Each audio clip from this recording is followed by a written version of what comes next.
আসসালামু আলাইকুম। আজকে আমরা এশিয়া মহাদেশ নিয়ে কথা বলবো। এশিয়া মহাদেশ আয়তন ও জনসংখ্যায় বৃহত্তম মহাদেশ। বৃহত্তম বলেই এশিয়া মহাদেশ নিয়ে আমাদেরকে একটু বেশি করে জানতে হবে। একে তো আমরা এশিয়ার লোক, দ্বিতীয়ত এটার তথ্য অনেক বেশি। সব কিছু মিলিয়ে আমাদেরকে এশিয়া মহাদেশকে ফোকাস করে পড়তে হবে। আয়তন ও জনসংখ্যায় বৃহত্তম মহাদেশ এশিয়া। এশিয়া মহাদেশের স্বাধীন দেশের সংখ্যা 44টি। বৃহত্তম দেশ চীন, ক্ষুদ্রতম দেশ মালদ্বীপ। এগুলো আপনারা জানেন, এগুলো জানানো আমার উদ্দেশ্য না। এশিয়া মহাদেশের যে স্বাধীন দেশ 44টি, এই 44টি দেশকে 5টি ভাগে ভাগ করে আমি একদম আপনাদের মাথায় ঢুকিয়ে দিব। আমার চ্যানেলে ছোট্ট একটা ক্লাস আছে আগের, এশিয়া মহাদেশ 3 মিনিটে সবগুলো দেশ মুখস্থ করে একদম খাওয়াই দিয়েছি। যারা খাইছেন তো খাইছেন। এখন আবার এই প্রসঙ্গটা টানবো। এর পাশাপাশি এশিয়া মহাদেশের বিভিন্ন অঞ্চল আপনাদের কাছে আমি আজকে একদম ছবির মতো পরিষ্কার করে দিব। আর আগের ক্লাসগুলোতে আমি মানচিত্রের হেল্প নিতে পারিনি। আজকে প্রত্যেকটা জোনে মানচিত্র ধরে ধরে আপনাদেরকে বুঝাই দিব। এশিয়া মহাদেশকে আমরা যে 5টি ভাগে ভাগ করে পড়াবো সেগুলো হলো দূরপ্রাচ্য, এখানে আছে 5টি দেশ। এরপর আছে দক্ষিণ এশিয়া, এখানে আছে 8টি দেশ। এরপর আছে সাউথ ইস্ট এশিয়া বা দক্ষিণ পূর্ব এশিয়া, এখানে আছে 11টি দেশ। এরপর মধ্য এশিয়া বা মিডল এশিয়া, এখানে আছে 5টি দেশ। এবং সর্বশেষ মধ্যপ্রাচ্য বা ইয়াহাবিবি দেশ, এখানে আছে 15টি দেশ। সো একটু স্কিপ করার দরকার নেই, আস্তে আস্তে সবই পাবেন, ওয়েট করেন।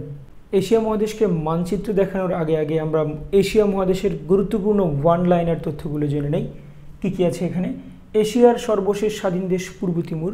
এই পূর্ব তিমুর দেশটি 2002 সালে ইন্দোনেশিয়ার কাছ থেকে স্বাধীনতা লাভ করেছিল। আপনাদের জন্য একটা ফ্রি টিপস দেই, যেসব দেশগুলো কম্পারেটিভলি নতুন ওইসব দেশগুলোর রাজধানী নিয়ে পরীক্ষায় প্রশ্ন আসতে পারে। পূর্ব তিমুরের রাজধানী কিন্তু দিল্লি নয়, এটা মাথায় রাখবেন। বৃহত্তম হ্রদ কাস্পিয়ান হ্রদ বা কাস্পিয়ান সাগর, মধ্য এশিয়ার ওই দেশগুলোর সাথে অবস্থিত। এটা বেসিকলি লোনা পানির হ্রদ। গভীরতম হ্রদ হচ্ছে বৈকাল হ্রদ। বৈকাল হ্রদ যে গভীরতম, এটা নিয়ে পরীক্ষায় প্রশ্ন আসে। অনেকগুলো হ্রদ নিয়ে পড়তে গেলে কিছুটা কনফিউশন লাগবেই, স্বাভাবিক। কনফিউশন থেকে বের হতে পারলে পরীক্ষার নাম্বার নিশ্চিত ইনশাল্লাহ। আমরা যদি দিনের আলোর সময়টাকে হিসেব করি তাহলে 3টা ভাগে ভাগ করতে পারি, সকাল, দুপুর এবং বিকেল। তো আমরা যদি সময়ের ক্রম বিবেচনা করি তাহলে বিকেলবেলাটা একটু গভীর সময়। এই জন্য বৈকাল হ্রদকে যদি আমরা গভীর সাথে মিলাতে পারি তাহলে বিকাল, বৈকাল, গভীরতম বা গভীরতম সময়, গভীরতম হ্রদ, তাহলে বৈকাল হ্রদ গভীরতম হ্রদ। এরপরে বৃহত্তম হচ্ছে বোর্নিও, ইন্দোনেশিয়া। এখানে বৃহত্তম হ্রদ কাস্পিয়ান, এটা পৃথিবীব্যাপী বৃহত্তম। গভীরতম হ্রদ বৈকাল হ্রদ, এটা পৃথিবীব্যাপী গভীরতম, এটা মাথায় রাখবেন। বৃহত্তম দ্বীপ বোর্নিও, ইন্দোনেশিয়া। বোর্নিও দ্বীপটা এশিয়ার বৃহত্তম দ্বীপ। আর সারা বিশ্বব্যাপী বৃহত্তম দ্বীপ যেটা, সেটা হচ্ছে গ্রিনল্যান্ড। এটা উত্তর আমেরিকা মহাদেশে অবস্থিত, মালিক হচ্ছে ডেনমার্ক। এরপরে বৃহত্তম উপদ্বীপ হচ্ছে আরব উপদ্বীপ। বৃহত্তম সাগর হচ্ছে দক্ষিণ চীন সাগর। এরপরে বৃহত্তম উপদ্বীপ হলো আরব উপদ্বীপ। আরব উপদ্বীপ নিয়ে আমরা একটু পরে অনেক কথা বলবো। এরপর বৃহত্তম সাগর হচ্ছে দক্ষিণ চীন সাগর। বৃহত্তম উপসাগর হচ্ছে আমার বাড়ির পাশে বে অফ বেঙ্গল। এরপরে বৃহত্তম নদী হচ্ছে ইয়াংসি কিয়াং, চীন। এরপরে খরস্রোতা নদী হচ্ছে সালভিন, এটা চীন, মিয়ানমার এবং থাইল্যান্ডের মধ্যবর্তী। এরপরে বৃহত্তম অরণ্য হচ্ছে তৈগা অরণ্য, এটা রাশিয়ার সাইবেরিয়া অঞ্চলের দিকে। এরপরে উচ্চতম পর্বতমালা হচ্ছে হিমালয়। আর উচ্চতম পর্বতশৃঙ্গ হচ্ছে মাউন্ট এভারেস্ট। মাউন্ট এভারেস্টের উচ্চতা হচ্ছে 8850 মিটার। এশিয়া মহাদেশের সর্বনিম্ন বিন্দু হচ্ছে ডেড সি। আর গভীরতম স্থান হচ্ছে মারিয়ানা ট্রেঞ্চ, এর গভীরতা হচ্ছে 10,030 মিটার। এটা কোথাও কোথাও একটু এদিক সেদিক হয়, এটা ফ্যাক্টর না। এই গভীরতম স্থান মারিয়ানা ট্রেঞ্চ, এটা প্রশান্ত মহাসাগরে, তবে ফিলিপাইন দেশটার উপকূলবর্তী একটা জায়গা মারিয়ানা ট্রেঞ্চ। এরপরে বৃহত্তম সমভূমি হচ্ছে পশ্চিম সাইবেরীয় সমভূমি। আর বৃহত্তম মরুভূমি হচ্ছে গোভি মরুভূমি, যেটা চীন এবং মঙ্গোলিয়ার সীমান্তে অবস্থিত। আমরা এশিয়া মহাদেশকে 6টা ভাগে ভাগ করে পড়াবো বলেছিলাম। সে আলোচনায় যাওয়ার আগে আমরা আগে এশিয়া মহাদেশটাকে আপনাদের কাছে একটু তুলে ধরি। আমরা এশিয়া মহাদেশটাকে একদম ভেঙে ভেঙে দেখার আগে এশিয়া মহাদেশের মূল লোকেশনটা একটু দেখে নিই। আমরা দেখতে পাচ্ছি এখানে ভূমধ্যসাগরের পার ঘেঁষে এদিক দিয়ে ইরাক, তারপরে তুরস্ক, এদিক দিয়ে একদম সূক্ষ্মভাবে আর্মেনিয়া এবং আজারবাইজানকে বাদ দিলে ইরানের পর আমরা মধ্য এশিয়ার যে 5টা দেশ সেগুলো পাচ্ছি। উপরের দিকে এদিক থেকে আছে হচ্ছে এই রাশিয়ার অংশ। রাশিয়া দেশটাকে এশিয়া এবং ইউরোপ মহাদেশে বিভক্ত করেছে একটা পর্বতমালা, নাম হচ্ছে ইউরাল পর্বতমালা। ইউরাল পর্বতমালার এই অংশটা হচ্ছে রাশিয়া, আবার এই পিছনের এই অংশটাও রাশিয়া। রাশিয়ার এই অংশটা পড়েছে এশিয়া মহাদেশে, এই অংশটা পড়েছে ইউরোপ মহাদেশে। গুরুত্বপূর্ণ অংশটা ইউরোপে এবং রাজধানী মস্কো এখানে বলেই রাশিয়াকে ইউরোপের দেশ ধরা হয়, কিন্তু রাশিয়ার প্রায় 76% জায়গা এশিয়া মহাদেশে। এরপর আমরা দেখতে পাচ্ছি রাশিয়া এদিকে কাজাখস্তান পার হয়ে মঙ্গোলিয়া, চীন, এভাবে ঘুরে এদিক দিয়ে জাপান। এরপরে আমরা দেখতে পাচ্ছি দূরপ্রাচ্যের অন্যান্য দেশগুলো আছে, এখানে ফিলিপাইন সাগর থেকে শুরু করে এই একটা দ্বীপ আছে, এই দ্বীপের মাঝখানে এক পাশে পাপুয়া নিউ গিনি অস্ট্রেলিয়া মহাদেশে চলে গেছে, বাকিটা ইন্দোনেশিয়া। এভাবে করে এই জোনটা হচ্ছে মূলত আমাদের এই এশিয়া মহাদেশ। তাহলে আমরা এশিয়া মহাদেশটাকে বললি জেনে নিলাম। এবার আমরা এশিয়া মহাদেশের ভাগগুলোকে আস্তে আস্তে জেনে নেব। আমরা আজকে বলেছিলাম যে এশিয়া মহাদেশের 5টি ভাগে আমরা পড়ব। এই 5টি ভাগের মধ্যে আমরা প্রথমেই বলেছিলাম দূরপ্রাচ্যের কথা। দূরপ্রাচ্যের বিবেচনা হচ্ছে এই জায়গাটা খানিকটা দূরেই আছে, ইউরোপের বিবেচনায় এই জায়গাটা দূরে আছে বলে এটাকে বলা হয় দূরপ্রাচ্য। দূরপ্রাচ্যের স্বাধীন দেশ হচ্ছে 5টা, এই যেখানে উত্তর কোরিয়া, দক্ষিণ কোরিয়া, এরপরে চীন, মঙ্গোলিয়া, এদিক দিয়ে আছে জাপান, তাইওয়ান এবং হংকং। এই জায়গাগুলো স্বাধীন নয় কিন্তু দূরপ্রাচ্যের অঞ্চলের দেশ, ঠিক আছে।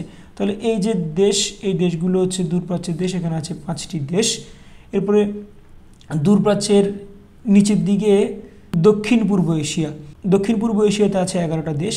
এই দেশগুলো এই যে আমাদের দক্ষিণ এশিয়ার পাশ থেকে শুরু, অর্থাৎ বাংলাদেশের পাশে মিয়ানমার থেকে শুরু হয়ে মিয়ানমার, থাইল্যান্ড, লাওস, এদিকে আছে কম্বোডিয়া, এরপরে ভিয়েতনাম, এভাবে করে করে মালয়েশিয়া, ইন্দোনেশিয়া, এই অঞ্চলের দেশ হচ্ছে 11টা। এই 11টা দেশ মিলে হচ্ছে দক্ষিণ পূর্ব এশিয়া। এরপরে দক্ষিণ পূর্ব এশিয়ার একটু পাশেই সামনে এগুলো আছে দক্ষিণ এশিয়া। এই দক্ষিণ এশিয়াতে আমরা আছি বাংলাদেশ, ভারত, এরপর নেপাল, ভুটান, পাকিস্তান সহ সার্কের যেই 8টা দেশ, এই 8টা দেশ হচ্ছে দক্ষিণ এশিয়ার দেশ। এরপর দক্ষিণ এশিয়া পার হলে একেবারে আমরা দেখব যে এই টার্মিনেশনে ইরান আছে। জাতিসংঘের বিবেচনায় কিন্তু ইরান দক্ষিণ এশিয়ার দেশ। এই তথ্য থেকে আমরা একটা ধারণা করতে পারি যে ইরান একদম আমাদের কাছাকাছি, অর্থাৎ দক্ষিণ এশিয়ার কাছাকাছি। এখানে ইরান আছে। ইরান থেকে উপর থেকে আমরা যদি ঘুরাই দেখি তাহলে ইরান থেকে শুরু করে দিক দিয়ে তুরস্ক আছে, ইরাক আছে, সিরিয়া আছে, দামেস্ক আছে। এই জোনটা হচ্ছে মধ্যপ্রাচ্য। মধ্যপ্রাচ্যের উপরের দিকে আমরা দেখব যে এখানে মধ্য এশিয়া, মধ্য এশিয়ার দেশ হচ্ছে 6টা বলতে মধ্য এশিয়ার দেশ 5টা। আজারবাইজানকে ইউরোপের দেশ বিবেচনা করা হয়, সেই জন্য মধ্য এশিয়ার দেশ এখানে আছে 5টা। তো আমরা মোটামুটি ভাগগুলো জেনে নিলাম। ভাগগুলো জানতে গিয়ে এখানে একটা পড়া আপনাদেরকে আগে থেকে বলে রাখি যে আমরা যে আরব উপদ্বীপের কথা বলি, এটা হচ্ছে আরব উপদ্বীপ। এদিক দিয়ে লোহিত সাগর, এদিক দিয়ে এডেন উপসাগর, এদিক দিয়ে আরব সাগর, ওমান সাগর, পারস্য সাগর, এই বেশ কয়েকটা সাগর উপসাগর মিলে এই জায়গাটাকে একটা উপদ্বীপে পরিণত করেছে। এখানে 7টা দেশ আছে, এই কথাটা আমরা একটু করে ক্লিয়ার করব। এখন চলেন আমরা এশিয়া মহাদেশের কোন ভাগে কোন কোন দেশ আছে সেটা একটু ভালো করে জেনে নিই। অঞ্চলভিত্তিক আলোচনার প্রথমে আমরা দূরপ্রাচ্য সম্পর্কে জানব। দূরপ্রাচ্যের স্বাধীন দেশ 5টা এবং কিছু বিশেষ স্বায়ত্তশাসিত অঞ্চল আছে, তাইওয়ান, হংকং, মেকাও, তিব্বতের মধ্যে অন্যতম। পরীক্ষক যদি প্রশ্ন করেন যে তাইওয়ান কোন অঞ্চলের দেশ, তখন আমরা উত্তর করতে পারবো দূরপ্রাচ্যে অবস্থিত। তো দূরপ্রাচ্যের বা ফারিস্টের যে দেশগুলো সেগুলো হচ্ছে উত্তর কোরিয়া, দক্ষিণ কোরিয়া, চীন, জাপান, মঙ্গোলিয়া। এসব দেশগুলোর রাজধানী মুদ্রা নিয়েও পরীক্ষায় প্রশ্ন আসে। আমি রাজধানী মুদ্রা নিয়ে অনেকগুলো ক্লাস নিয়েছি, প্লেলিস্ট আছে ডিসক্রিপশন বক্সে, সেখান থেকে দেখে নিলে এই বিষয়ে আর কোনো চাপ থাকবে না ইনশাল্লাহ। আপনারা যারা আমার চ্যানেলে ক্লাস দেখছেন, আমার চ্যানেলে যতগুলো ক্লাস আছে এই ক্লাসগুলো যদি সবগুলো ভালো করে দেখতে পারেন তাহলে আপনাদের চাকরি এবং ভর্তি পরীক্ষার জন্য প্রায় 60 to 70% প্রিপারেশন হয়ে যাবে। যদি কেউ এই ক্লাসগুলো করে প্রিপেয়ার্ড হন, আর একটু যদি নিজেকে ভালোভাবে প্রস্তুত করতে চান তাহলে আমাদের অনলাইন কোর্সে যুক্ত হতে পারেন। আমাদের অনলাইন কোর্স একত্রে 70 নম্বর কভার করবে, বাংলাদেশ, আন্তর্জাতিক, ভূগোল এবং নৈতিকতা ও সুশাসন। আমার যেসব ক্লাসগুলো আপনারা দেখে ফেলেছেন এই পর্যন্ত, ওইসব ক্লাসগুলো দেখে হয়তো আপনারা কনফিডেন্ট যে আমার সাথে 70 নম্বরের কোর্স করলে আপনাদের কি পরিমাণ লাভ হবে ইনশাল্লাহ।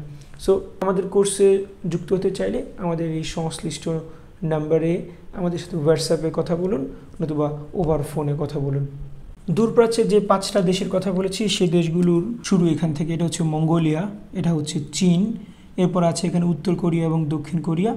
এরপরে উত্তর কোরিয়া এবং দক্ষিণ কোরিয়ার নিচ দিয়ে কোরিয়া প্রণালী দিয়ে যে দেশটা সেটা হচ্ছে জাপান। তাহলে আমরা দেখতে পাচ্ছি মঙ্গোলিয়া, চীন, উত্তর কোরিয়া, দক্ষিণ কোরিয়া, জাপান, কয়টা হলো? 5টা। আর এদিক দিয়ে তাইওয়ান, এটা চীনের একটা বিশেষ অঞ্চল, এবার আমরা দক্ষিণ পূর্ব এশিয়ার দেশগুলো সম্পর্কে জেনে নিব। দক্ষিণ পূর্ব এশিয়াকে যদি আমরা ইংরেজিতে বলি তাহলে আমরা এখানে দেখতে পাচ্ছি সাউথ ইস্ট এশিয়া, তাহলে সাউথ ইস্ট এশিয়ার দেশ হচ্ছে 11টা। কিন্তু সাউথ ইস্ট এশিয়ার দেশগুলো নিয়ে একটা সংস্থা আছে যেটাকে বলা হয় আসিয়ান, অর্থাৎ সাউথ ইস্ট এশিয়ানের যে নেশনসগুলো আছে এগুলো নিয়ে যে অ্যাসোসিয়েশন তাকে বলা হয় ASEAN, association of south east Asian Nations. এটি গঠিত হয়েছে 1967 সালে। কিন্তু আসিয়ানের দেশ হচ্ছে 10টা। এশিয়ার সর্বশেষ স্বাধীন দেশ পূর্ব তিমুর এখনও আসিয়ানে যুক্ত হতে পারেনি। পূর্ব তিমুর এই দক্ষিণ পূর্ব এশিয়ার দেশ হয়েও এখনও আসিয়ানে যুক্ত হতে পারেনি। ওরা সদস্য পদ চাচ্ছে এবং পর্যবেক্ষক হিসেবে আছে। তো আসিয়ানের দেশ আছে 10টা, কিন্তু সাউথ ইস্ট এশিয়ার দেশে আছে 11টা। সেই 11টা দেশ হচ্ছে Myanmar, Thailand, Vietnam, Philippines, Indonesia, Laos, Malaysia, Brunei, Cambodia এবং সিঙ্গাপুর। সর্বশেষ পূর্ব তিমুর 2002 সালে স্বাধীনতা লাভ করেছে, এই অঞ্চলেই আছে। তো এই দেশগুলো আমরা মানচিত্র দেখব। দেখার আগে এই দেশগুলোর জন্য আমরা একটা টেকনিক ব্যবহার করতে দেখি বিভিন্ন জায়গাতে, সেটা একটু পড়ে ফেলি। এই দেশগুলোর প্রত্যেক দেশের নামের আদ্যক্ষর দিয়ে এই টেকনিকটা হয়। টেকনিকটাকে আমি কিছুটা মডিফাই করেছি, সেটা হচ্ছে পূর্ব তিমুরের এমটিভিতে ফিল্ম দেখলে বিসিএস হয় না। এর মানে হলো পূর্ব তিমুর দেশটা আছেই, এমটিভি মানে মিয়ানমার, থাইল্যান্ড, ভিয়েতনাম, ফিল্ম মানে ফিলিপাইন, ইন্দোনেশিয়া, লাওস, মালয়েশিয়া, আর বিসিএস মানে ব্রুনাই, কম্বোডিয়া, সিঙ্গাপুর। তাহলে আমরা এই দেশগুলো শিখে নিলাম। এবার এই দেশগুলোকে আমরা মানচিত্রে একটু ভালো করে দেখে নিব। ফিলিপাইন, ইন্দোনেশিয়া, ব্রুনাই, মালয়েশিয়া, এদিক দিয়ে আছে কম্বোডিয়া, থাইল্যান্ড, ভিয়েতনাম, এদিক দিয়ে আছে লাওস, এদিকে আছে মিয়ানমার। সাউথ এশিয়া বা দক্ষিণ এশিয়া সম্পর্কে জানবো। দক্ষিণ এশিয়ার এখানে দেশ আছে 8টা, যেগুলো আমরা খুব সহজেই জানি, এগুলো আমাদের একদম প্রতিবেশী রাষ্ট্র। সাউথ এশিয়ার দেশগুলো নিয়ে একটা সংস্থা আছে যেটাকে বলা হচ্ছে SAARC, south Asian association for regional cooperation.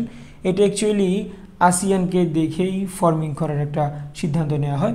SAARC গঠিত হয়েছে 1985 সালে। সার্ক নিয়ে আমি আমার সংগঠনের ক্লাসগুলোতে আলোচনা করেছি, তার আগে আপনাদেরকে একটু লোভ লাগিয়ে দেই। সার্ক গঠিত হয়েছে 1985 সালে, এটা নিয়ে পরীক্ষা প্রশ্ন আসে। আমরা অনেক ক্ষেত্রে এখানে 85, 86, 87 বা 82, 83 নিয়ে কনফিউজড হয়ে যাই। কনফিউশনের কিচ্ছু নেই। সার্ক লিখতে কয়টা লেটার আছে এখানে দেখতে পাচ্ছি 5টা, তাহলে সার্ক 1985 সালে, একদম সহজে মনে রাখতে পারবো।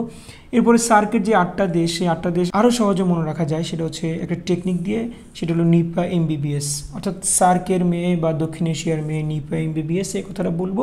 সাথে আমরা চেক করে নিব নিপা এমবিবিএস দিয়ে কী বোঝায়। নেপাল, ইন্ডিয়া, পাকিস্তান, আফগানিস্তান, মালদ্বীপ, বাংলাদেশ, ভুটান, শ্রীলঙ্কা। সার্কটা আমাদের জন্য বেশ গুরুত্বপূর্ণ, কারণ আমাদের দক্ষিণ এশিয়ার রাজনীতি নিয়ে বিভিন্ন প্রশ্ন আসবে রিটেন পরীক্ষায়। সেক্ষেত্রে আমাদেরকে সার্কের মানচিত্রটা ভালো করে ধারণা নিয়ে যেতে হবে এবং সার্কের দ্বিপাক্ষিক ইস্যুগুলো বা বিভিন্ন দেশের সাথে যেসব বিষয়গুলো নিয়ে ঝামেলা হয় বা সৌহার্দ্যপূর্ণ সম্পর্ক আছে সব কিছুই ভালো করে জানতে হবে। আমরা এখন মানচিত্রে সার্কের দেশগুলো ভালো করে জেনে নেওয়ার চেষ্টা করব। সার্কের মানচিত্রটা আঁকা এতটা টাফ কিছু নয়। আমরা দেখতে পাচ্ছি এখানে একদম নিচে ছোট এই গোল জায়গাটা, এটা হচ্ছে শ্রীলঙ্কা। এখানে শ্রীলঙ্কার উপর দিয়ে আছে ইন্ডিয়া। ইন্ডিয়া এবং শ্রীলঙ্কার মাঝখান দিয়ে যেই প্রণালীটা আছে সেটা হচ্ছে পক প্রণালী। এরপরে এখানে আরব সাগরে মালদ্বীপ অবস্থিত। তাহলে দুইটা বিচ্ছিন্ন রাষ্ট্র আছে এই অঞ্চলে, একটা শ্রীলঙ্কা, একটা হচ্ছে কি মালদ্বীপ। এর বাইরে বাকি সবগুলো একদম লাগোয়া। এদিকে আছে ভারত, এদিকে আছে বাংলাদেশ, বাংলাদেশের উপর দিয়ে দুটো দেশ ভুটান এবং নেপাল। এদিক দিয়ে আছে পাকিস্তান এবং আফগানিস্তান। তাহলে আমরা 7টা পেয়ে গেলাম: আফগানিস্তান, পাকিস্তান, ভারত, নেপাল, ভুটান, বাংলাদেশ, শ্রীলঙ্কা এবং মালদ্বীপ। আর এই সার্ক অঞ্চলের সবার শেষে যুক্ত হয়েছে এই আফগানিস্তান রাষ্ট্রটি। 8ম রাষ্ট্র হিসেবে এই আফগানিস্তান সার্কে যুক্ত হয়েছিল। মধ্য এশিয়ার 5টি দেশ, কারো কারো বিবেচনায় মধ্য এশিয়ার দেশ 6টি। সেক্ষেত্রে আজারবাইজানকে অনেকেই আনতে চান, কিন্তু আজারবাইজান বোর্ডলি ইউরোপের দেশ, মধ্য এশিয়ার দেশ নয়। মধ্য এশিয়ার দেশগুলো সহজে মনে রাখার জন্য একটা ক্লু আছে, সেটা হচ্ছে সবগুলো দেশের পিছনে একটা শব্দাংশ কমন, সেটা হচ্ছে স্থান। তাহলে স্থান দেখে আমরা বুঝতে পারবো পৃথিবীতে স্থানযুক্ত দেশ হচ্ছে 7টা, তার মধ্যে 2টা পাকিস্তান এবং আফগানিস্তান আমাদের দক্ষিণ এশিয়া অঞ্চলে হয়ে গেছে, বাকি 5টা স্থান সবগুলো মধ্য এশিয়ায়। এর বাইরেও কেউ যদি বলেন যে না স্যার আরও সহজ করে দেন, আমি দিচ্ছি। এই দেশগুলোর মধ্যে সবচেয়ে বৃহত্তম দেশ হচ্ছে এই কাজাকিস্তান, অর্থাৎ মুসলিম বিশ্বের আয়তনে সবচেয়ে বড় দেশ কাজাকিস্তান, আর মুসলিম বিশ্বের জনসংখ্যায় সবচেয়ে বড় দেশ ইন্দোনেশিয়া। তাহলে আমরা এই দেশগুলোকে যদি শর্টকাটে মনে রাখতে চাই, তাহলে সবগুলো দেশের নামের প্রথম বর্ণ দিয়ে একটা টেকনিক হয়ে যায়, সেটা হচ্ছে কুত্তাকে। মধ্য এশিয়ার কুত্তাকে, কুত্তা মানে Kazakhstan, Uzbekistan, Turkmenistan, Tajikistan, Kyrgyzstan. যদি আজারবাইজানকে ধরতে চাই ধরবেন, বাদ দিতে চাইলে বাদ দিবেন, জাস্ট একবার বলেন মধ্য এশিয়ার কুত্তাকে। আমরা এখন কুত্তাটাকে খুঁজে নিব। মধ্য এশিয়ার কুত্তাটাকে খুঁজতে গেলে রাশিয়ার নিচের দিকে তাকাতে হবে, কারণ এই মধ্য এশিয়ার কুত্তাটা সোভিয়েত ইউনিয়নের অংশ হিসেবে ছিল। এখান থেকে দেখেন রাশিয়ার নিচেই এখানে আছে কাজাকিস্তান, এরপরে কাজাকিস্তানের পরে এদিক দিয়ে চীনকে ক্রস করে আমরা দেখব এদিক দিয়ে আছে হচ্ছে কিরগিজিস্তান, তার একটু নিচের দিকে আছে হচ্ছে এই তাজিকিস্তান, তারপরে এদিকে আছে তুর্কমেনিস্তান, তারপরে কাস্পিয়ান সাগর হয়ে এদিক দিয়ে কাজাকিস্তান। তাহলে আমরা এখানে পাচ্ছি কাজাকিস্তান, এদিকে পাচ্ছি কিরগিজিস্তান, এরপরে এদিক দিয়ে আছে তাজিকিস্তান, এরপর আছে উজবেকিস্তান। এভাবে করে করে আমরা 5টা দেশকে পেয়ে গেলাম। আর এদিক দিয়ে যে আজারবাইজানটা আছে এটা এই যে কাস্পিয়ান সাগর বা হ্রদ পার হয়ে এদিকে আছে বলে এটাকে ইউরোপের দেশ হিসেবে বিবেচনা করা হয়, এশিয়াতে ধরা হয় না। তাহলে আমরা মধ্য এশিয়ার এই দেশগুলো পেয়ে গেলাম। এখান থেকে সবচেয়ে বড় দেশ হচ্ছে কাজাকিস্তান। দেখতে পাচ্ছেন বিশাল একটা জায়গা, অর্থাৎ সবগুলো জায়গা যোগ করেও এই দেশের অর্ধেকও হবে কিনা সন্দেহ আছে। ঠিক আছে, তাহলে কাজের দেশ কাজাকিস্তান, এভাবে মনে রাখতে পারি আমরা। এবার আমরা মধ্যপ্রাচ্যের দেশগুলো সম্পর্কে জেনে নিই। মধ্যপ্রাচ্যের দেশগুলো জেনে নেওয়া আমাদের জন্য বেশ সহজ। এশিয়া মহাদেশের এতক্ষণ আমরা প্রায় সবগুলো দেশ মুখস্থ হয়ে গেছে আমাদের। ওইসব দেশগুলো বাদ দিলে যা বাকি থাকবে সেগুলো মধ্যপ্রাচ্যের দেশ। ব্যাপারটা খুব সহজ। কাতার, কুয়েত, সৌদি আরব, আরব আমিরাত, বাহরাইন, ওমান, ইয়েমেন। এরপর আছে ইরাক, ইরান, তুরস্ক। তারপর আছে ইসরায়েল, ফিলিস্তিন, সিরিয়া, লেবানন এবং জর্ডান। আমি এগুলোকে আলাদা করে লেখার পিছনে একটা রিজন আছে। রিজনটা হচ্ছে এইখানে আছে 7টা দেশ। এই 7টা দেশকে বলা হয় অ্যারাবিয়ান পেনিনসুলা, ইংলিশে, আরবিতে জাজিরাতুল আরব, বাংলায় আরব উপদ্বীপ। তাহলে আরব উপদ্বীপের যেই দেশগুলো একটু আগে বলছিলাম যে পড়াবো, সেই আরব উপদ্বীপ দেশ হচ্ছে কয়টা? 7টা। 7টা দেশ কী কী? কাতার, কুয়েত, সৌদি আরব, আরব আমিরাত, বাহরাইন, ওমান, ইয়েমেন।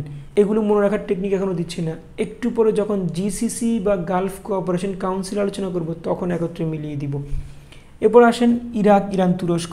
এগুলোকে এমনিতে ছেড়ে রাখি, এগুলো নর্মালি পড়া, আপনারা পড়ে নেবেন। নিচের দিকে আছে ইসরায়েল, ফিলিস্তিন, সিরিয়া, লেবানন এবং জর্ডান। এটা এইভাবে যদি মনে রাখতে পারেন তাহলে খেয়াল করে দেখেন ইসরায়েলের সাথে এখানে সবার কিন্তু ঝামেলা হচ্ছে। ফিলিস্তিন, সিরিয়া, লেবানন, জর্ডান সবারই কি আছে? ঝামেলা আছে। উপর থেকে এখানে ইয়েমেনেরও ঝামেলা আছে। তো এই যে দেশগুলো, এই দেশগুলোকে ভৌগোলিকভাবে আরেকটা উপনামে ডাকা হয়, সেটা হচ্ছে নিকট প্রাচ্য। তাহলে নিকট প্রাচ্য এগুলো, আর এগুলো হচ্ছে আরব উপদ্বীপ। মাঝখানেটা এমনি মনে রাখেন, আর টোটালটা মিলেই হচ্ছে মধ্যপ্রাচ্য। এখানে মধ্যপ্রাচ্যের এই দেশগুলো আছে। এখানে আছে কি কি? আরব উপদ্বীপের এই অংশটা, আরব উপদ্বীপকে ঘেঁষে একদম আছে। এদিক দিয়ে আছে ইরাক, ইরান, আর এদিক দিয়ে আছে হচ্ছে নিকট প্রাচ্য, যেটা একটু আগে বলেছিলাম, সিরিয়া আছে। এদিক দিয়ে যে ফিলিস্তিন, জর্ডান যেই জায়গাটা আছে, এই জায়গাটা এদিক দিয়েই। তো আমরা একটু পরে এটা আর একটু ক্লিয়ার করে জেনে নিব। মোটামুটি আমরা এশিয়া মহাদেশটাকে একদম পুরোপুরি কোন দিকে কী কী দেশগুলো আছে সেগুলো একদম ভালো করে জেনে নিলাম। আশা করছি এরপর থেকে আমাদের আর ভুল হবে না। এখন আমরা এশিয়া মহাদেশের যে আরও বিক্ষিপ্ত কতগুলো অঞ্চল আছে, Golden Wedge, Golden Village, Golden Crescent, ইন্দোচীন, এগুলো সম্পর্কে জেনে নিব, যেন আমাদের এই এক ক্লাস দিয়ে এশিয়া মহাদেশের যতগুলো প্রশ্ন আসবে ভৌগোলিক পরিচয়ের, সবগুলো প্রশ্ন যেন আমরা ইনশাল্লাহ কাভার করে ফেলতে পারি। সত্যি করে বলেন তো ক্লাসটা কেমন লাগতেছে? যদি ভালো লাগে তাহলে আমার চ্যানেলটাকে খুব দ্রুত করে দেন, মানে সাবস্ক্রাইব করে দেন, অন্যদের সাথে শেয়ার করেন, আর কমেন্ট করে আপনার মতামতটা জানান। এতটা অকৃতজ্ঞ হয়েন না, একটু কমেন্ট করেন। আমার তো ইন্সপিরেশনের জন্য আপনাদের কমেন্ট লাগবে নাকি? পারস্য উপসাগরীয় সহযোগিতা সংস্থা বা গালফ কোঅপারেশন কাউন্সিলের যে দেশগুলো, এই 6টা দেশ হচ্ছে ওমান, বাহরাইন, কাতার, কুয়েত, সৌদি আরব এবং আরব আমিরাত। এই জিসিসির 6টা দেশের সাথে আমরা যদি ইয়েমেন দেশটাকে অ্যাড করে দেই তাহলে কিন্তু জাজিরাতুল আরব বা আরব উপদ্বীপ হয়ে যায়। একটু আগে যে কথাটা বলছিলাম যে টেকনিকটা দিব, এখন দিয়ে দিলাম, যে জিসিসির সাথে ইয়েমেনকে যোগ করলে আরব উপদ্বীপ হয়ে যাবে। মনে রাখার জন্য তো টেকনিক লাগবে, সেটা আসতেছে। জাজিরাতুল আরবের দেশগুলোর মনে রাখার জন্য এই টেকনিকটা ফলো করব আমরা। সিলেটি ভাষায় বলবো, ওবা কাকু সৌদি আরব চলো। ওবা কাকু মানে ওমান, বাহরাইন, কাকু মানে কাতার, কুয়েত, সৌদি মানে সৌদি আরব নিজেই, আর আরব মানে আরব আমিরাত। তাহলে আমরা এখানে 6টা পেয়ে গেলাম। এই 6টার সাথে প্লাস ইয়েমেন করে দিব, তখন হয়ে যাবে জাজিরাতুল আরব। আর এই দেশগুলো একটু আগে দেখিয়েছি, আর ওখানে যাওয়া লাগছে না। আন্তর্জাতিক রাজনীতিতে গোল্ডেন শব্দটা খুব সেন্সিটিভ। এই যে মাদক নিয়ে যত ধরনের কার্যক্রম আছে সেগুলোকে এক্সপোজ করার জন্য গোল্ডেন শব্দটা ব্যবহার করা হয়। এই গোল্ডেন শব্দের দুইটা জায়গাতে কিন্তু আমরাও আছি। একটা হচ্ছে গোল্ডেন ওয়েজ, একটা হচ্ছে গোল্ডেন ভিলেজ। আগে ঘরেরগুলা শেষ করি, আগে নিজের দোষ দেখি, তারপর পরের দোষ বলবো। গোল্ডেন ওয়েজ হচ্ছে মাদক চোরাচালানের জন্য একটা বিখ্যাত জায়গা, এবং এই বিখ্যাত জায়গার গর্বিত অংশীদার কিন্তু আমরাও। বাংলাদেশ, ভারত এবং নেপাল, এই তিনটা দেশ মিলে গোল্ডেন ওয়েজ। আমরা জানি যে বাংলাদেশের একদম উপরের দিকে একটা দেশ নেপাল। নেপাল এবং বাংলাদেশের মধ্যবর্তী যে জায়গাটা, এটা হচ্ছে ইন্ডিয়ার চিকেন নেক। এই বাংলাদেশের পঞ্চগড় থেকেই চিকেন নেক পার হয়ে নেপালে মাদক যায়, আবার নেপাল থেকে চিকেন নেক পার হয়ে বাংলাদেশে ঢুকে। এই যে আসা যাওয়ার যে নির্বিবাদ জায়গাটা, চলাচল, এটাকে বলা হয় গোল্ডেন ওয়েজ। ঠিক আছে, এরপরে গোল্ডেন ভিলেজে যাব। এটা তো আরও মজার বিষয়। সেটা হচ্ছে বাংলাদেশের কুষ্টিয়া জেলায় 26টা গ্রামে গাঁজা চাষ করার জন্য একত্রে সবগুলো গ্রামকে বলা হয় গোল্ডেন ভিলেজ। চমৎকার জায়গা, ভবিষ্যতে ঘুরে আসার জন্য আপনাদেরকে আমি আহ্বান জানাই। গোল্ডেনের আরও চমকপ্রদ জায়গা আছে, গোল্ডেন ক্রিসেন্ট এবং গোল্ডেন ট্রায়াঙ্গেল। এই গোল্ডেন ক্রিসেন্ট বিখ্যাত হচ্ছে আফিম এবং পপি উৎপাদনের জন্য। আপনাদেরকে আমি একটু সাবধান করতে চাই, এইসব জায়গাগুলো কিন্তু একদমই প্রতিবেশী অঞ্চল। আমি একটু বড় টেকনিক দিব, আপনি আই দেখে একবার ইরানে যাবেন, একবার ইন্দোনেশিয়ায় চলে যাবেন, এমন হবে না। আপনাকে কনক্রিট জায়গাটা থাকতে হবে, প্রতিবেশী অঞ্চল বিবেচনা করতে হবে। তো গোল্ডেন ক্রিসেন্ট আফিম ও পপি উৎপাদনের জন্য বিখ্যাত। এখানে দেশ আছে তিনটা, কি কি? পাকিস্তান, ইরান এবং আফগানিস্তান। তো এটাকে সহজে মনে রাখার জন্য আমরা একটা টেকনিক বানিয়ে ফেলতে পারি। সেটা হচ্ছে ক্রিসেন্ট থেকে আমরা যদি এই ক্রিস শব্দটা নেই, তাহলে CRIS, আর পাকিস্তান, ইরান, আফগানিস্তান থেকে আমরা প্রথম বর্ণ নিলে টেকনিক হয়ে যায় ক্রিসপিয়া। ক্রিসপিয়া মানে ক্রিসেন্ট, পাকিস্তান, ইরান, আফগানিস্তান। এখানে আবার ইরাক ধরবেন না। একটু বলে রাখি, পাকিস্তান এবং আফগানিস্তানের পাশে ইরানই হবে, কারণ জাতিসংঘ অনেক সময় আবেগে ঠেলায় বলতে চাইতো যে ইরান দক্ষিণ এশিয়ার দেশ। এটা মাথায় রাখবেন, ইরাক না, ইরাকে আলোচনায় বাদ। ওকে, এরপরে গোল্ডেন ট্রায়াঙ্গেলে যাব আমরা। গোল্ডেন ট্রায়াঙ্গেলের দেশ হচ্ছে তিনটা, মিয়ানমার, থাইল্যান্ড, লাওস। কাম ওই আগেরটাই, আফিম এবং পপি উৎপাদনের জন্য বিখ্যাত। ট্রায়াঙ্গেল বলতে আমরা একটা ত্রিভুজ বুঝি। এখন আমরা একটা ত্রিভুজ আঁকবো। এই ত্রিভুজের কোণগুলোর নাম আমরা ABC বা ক খ দিয়ে না লিখে নতুন করে লিখবো, যেন আমাদের কাজ হয়ে যায়। আমরা দেখতেছি এখানে লিখছি আমরা মিথিলা। মিথিলা মানে Myanmar, Thailand, Laos. Golden triangle একটা মিথিলা ত্রিভুজ, মিয়ানমার, থাইল্যান্ড, লাওস। এখন আমরা ইন্দো চীন সম্পর্কে জানবো। ইন্দো চীন শব্দের দিকে তাকালে আমরা দুইটা দেশের নাম সহজে পেয়ে যাই, একটা হচ্ছে ইন্ডিয়া এবং আরেকটা হচ্ছে চায়না। ইন্ডিয়া এবং চায়নার মধ্যস্থিত একটা জায়গা, যে জায়গাটা ইন্ডিয়া এবং চায়নার সংস্কৃতি দ্বারা বেশ প্রভাবিত হয়েছিল, এই জন্য এই জায়গাটাকে বলা হয় ইন্দো চীন। এখানে দেশ হচ্ছে তিনটা, কম্বোডিয়া, ভিয়েতনাম, লাওস। আমরা সবগুলো একটু পরে খুঁজে খুঁজে মানচিত্রে দেখাবো। এই ইন্দো চীন দ্বিতীয় বিশ্বযুদ্ধের আগে ফ্রান্সের উপনিবেশ ছিল। দ্বিতীয় বিশ্বযুদ্ধের সময় জাপান দখল করেছিল, পরে জাপান পারমাণবিক বোমা খাওয়ার পর আবার ছেড়ে দেয়। সেখান থেকে কম্বোডিয়া এবং লাওস স্বাধীন হয়ে যায়, কিন্তু ভিয়েতনাম, সোভিয়েত ইউনিয়ন এবং যুক্তরাষ্ট্রের যেই আদর্শগত দ্বন্দ্ব, পুঁজিবাদ এবং সমাজবাদ, ওই দুই বাদের জাতাকলে পিষ্ট হয়ে 20 বছর ধরে যুদ্ধই করে। এই ভিয়েতনাম যুদ্ধ নিয়ে যদি জানতে চান, তাহলে আমাদের ভিয়েতনাম যুদ্ধের যে ক্লাস, সেটা আমি লিঙ্ক আপ করেছি ডিসক্রিপশন বক্সে, সেখান থেকে দেখে নিতে পারেন। দুইটা ক্যাটাগরির দেশ আছে যেগুলো ইকোনমিক্যালি বেশ প্রসপার। এই দেশগুলোর ইকোনমি নির্ভর করে ওদের সমুদ্র অর্থনীতির উপর, আর এই সমুদ্র অর্থনীতির জন্য এই দেশগুলোর অর্থনীতি দ্রুত বর্ধনশীল এবং এগুলোকে বলা হয় ড্রাগন অর্থনীতির দেশ। প্রথম ক্যাটাগরিতে আমরা পাচ্ছি ফোর টাইগার্স। ফোর টাইগার্স হচ্ছে 4টা দেশ, এগুলো সমুদ্র অর্থনীতির দেশ এবং যাদেরকে ড্রাগন অর্থনীতির দেশ বলা হয়। কী কী আছে এখানে? সিঙ্গাপুর, তাইওয়ান, দক্ষিণ কোরিয়া এবং হংকং। এই দেশগুলোর সাথে যদি আরও 3টা দেশকে আমরা যুক্ত করি, তখন হয়ে যাবে সুপার 7। তাহলে ফোর টাইগার্সের পরে আমরা সুপার 7-এ গেলে আরও 3টাকে পাবো, থাইল্যান্ড, মালয়েশিয়া, ইন্দোনেশিয়া। এখন এগুলোকে সহজে মনে রাখার জন্য চমৎকার টেকনিক আছে, সেটা হচ্ছে ফোর টাইগার্স। ফোর টাইগার্সের এখানে আমরা যে দেশগুলো পাই সেগুলোর নামের আদ্যক্ষর দিয়ে হয়ে যায় সীতাদহ। ওই যে সতীদাহ প্রথা, ওইখানে একটু মডিফাই করে সীতাদহ বলেন। সিঙ্গাপুর, তাইওয়ান, দক্ষিণ কোরিয়া, হংকং। আর সতীদাহ প্রথাটা খারাপ ছিল, এখন ফোর টাইগার্স সীতাদহ করে, মানে ফোর টাইগার্সে সিঙ্গাপুর, তাইওয়ান, দক্ষিণ কোরিয়া, হংকং আছে। এখন এই কাজটা কি ভালো না খারাপ? খারাপ, বন্ধ করে ফেলতে হবে। এবার এটা নিয়ে এই 7 জন আন্দোলন শুরু করছে, ওরা বলতেছে এটাকে থামাইতে হবে। তাইলে ওরা বলল থামাই সীতাদহ, মানে হলো Thailand, Malaysia, Indonesia, Singapore, Taiwan, দক্ষিণ কোরিয়া, হংকং। মোটামুটি শেষ হয়ে গেল। এবার শেষ কিস্তিটা একটু মানচিত্র দেখে নিই। প্রথমে শুরু করেছিলাম আমরা আমাদের বাংলাদেশের গোল্ডেন ওয়েজ দিয়ে। এটা ভারত, এদিক দিয়ে আছে বাংলাদেশ, এদিক দিয়ে চিকেন নেক, এখানে নেপাল, ভারত, বাংলাদেশ হয়ে গেছে গোল্ডেন ওয়েজ। আর বাংলাদেশের ভিতরে কুষ্টিয়া জেলাতে গোল্ডেন ভিলেজ, সেটা আর কি দেখাবো। এরপরে এখানে আছে হচ্ছে 3টা দেশ, কি মিয়ানমার, থাইল্যান্ড, লাওস, যেটাকে বলেছি গোল্ডেন ট্রায়াঙ্গেল। এখানে একটা ত্রিভুজ এঁকেই রেখেছেন স্যার, এই যে মিথিলা ত্রিভুজ, মিয়ানমার, থাইল্যান্ড এবং লাওস। এরপরে একটু পিছনে আছে লাওস, ভিয়েতনাম এবং কম্বোডিয়া, এগুলোকে জানি আমরা ইন্দো চীন হিসেবে। এগুলো ইন্ডিয়া এবং চায়নার কালচার দ্বারা কি প্রভাবিত। তো 3টা দেশ কি কম্বোডিয়া, ভিয়েতনাম, লাওস। এই 3টাকে যদি আপনি মনে রাখতে চান তাহলে বাংলা সিনেমার একজন ভিলেন আছে, সেই ভিলেন কাবিলা বলি আর কি আমরা। এটাকে যদি একটু মডিফাই করেন, কোভিলা বলেন, তাহলে হয়ে যায় কম্বোডিয়া, ভিয়েতনাম, লাওস। তো আমরা মোটামুটি এটাও শেষ করলাম। এর বাইরে আমাদের এদিক দিয়ে আসেন, এখানে একটা ক্রিসেন্ট বা অর্ধাকৃতির চাঁদের ছবি দেওয়া আছে।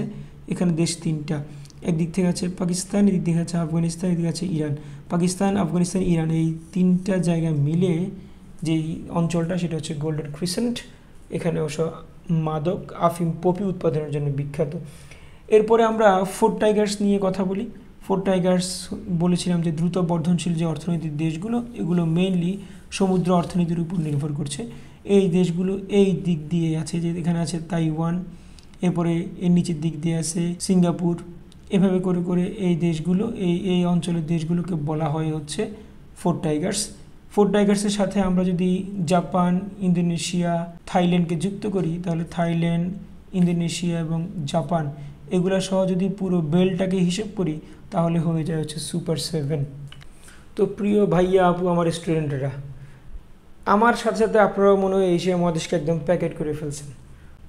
আপনি যদি ভাবেন যে এভাবে করে করে আপনি জেনারেল নলেজের প্রিপারেশনটা একদম কনক্রিট করে ফেলবেন ইনশাআল্লাহ, আমার মনে হয় আমি আপনার জন্য অন্যতম একটা বিকল্প। সো আমাদের সাথে যুক্ত হন আমাদের অনলাইন কোর্সে, হয়তো পরবর্তী কথা আমাদের কোর্সেই হবে। আসসালামু আলাইকুম।